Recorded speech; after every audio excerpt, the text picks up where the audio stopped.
Manipur Hill District da ihan hanba oigedauba Churachandpur Medical College MBBS seat chama leiba adu January tang 3 da Union Home Minister Amit Shah na sangakhre.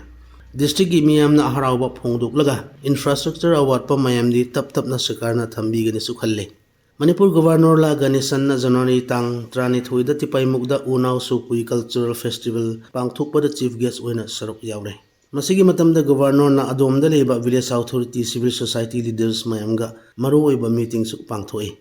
Churachandpur jila gi namak ahanba oigedoba Ayush Hospital phamung yangkheirom leigedaba 2017 da foundation stone phumkhraba tha 32 da loigani haiwa adu ngasi phawada loiba ngamde.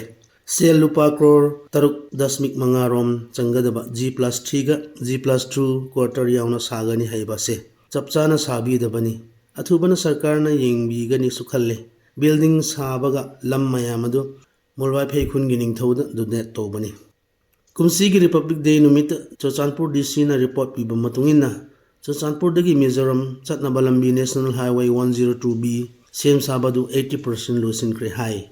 Masigi lambi ase loisinba kanda state gi ani marakta yam nungaiba lambi leigani aduga karbar tobasu yam lairagani su khalle.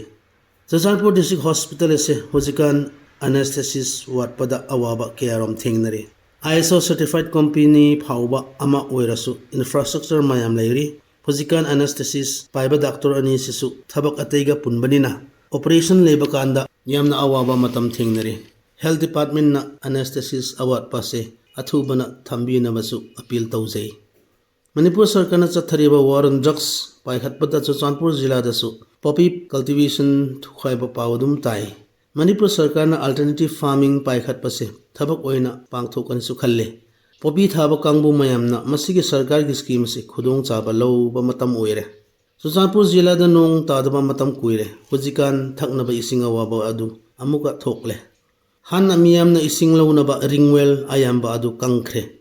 Nung tadaba ngak tanatana yam luluna borewell drill toba maramsu oigani. Khugadamdagi water supply se leirasu tasengna hairadi mapung phadaba sina ngasi phawbona ising awaba se thengnabani. Phairzawal jila da ngasi phawbona poppy thaba mi leibude. Adomda zooming cultivation paikhat pasini ngasi phawbada environment da sokpasini athubana yengsinba darkar leibani. Sarkarna alternative farming paikhat pase Phairzawal jila da zooming cultivation paikhat pa miyam gi damaksu chance leiradi yam kana ganisu thajai.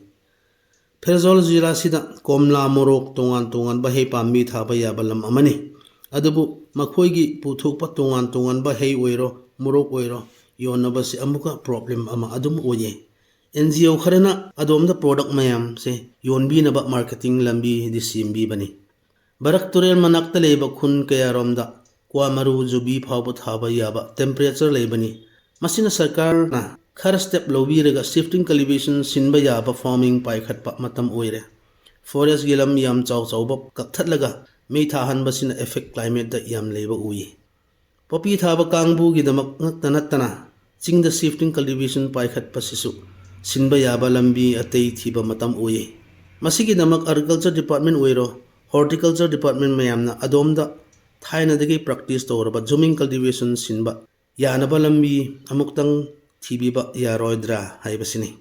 Ekhoi gi tutorial mayam sisu asmaina amot pa plastic ga garbage mayam adum hondokladi chahi yamdrabada ekhoi gi tutorial mayam se sizinaba yararoi.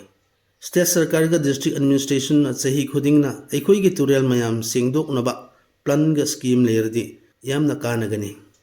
Churachandpur Police na February tang 9 da nupa amadagi opium kg 6.167 grams phare. Sarkarna war on drugs kanna chathariba oirasu marak nakta drugs ga phabase mi adum lei aduga poppy thabalam kearom thukairasu ngasi phabona lam khara arapa chatpada poppy thabalam yam chawba uba phangi.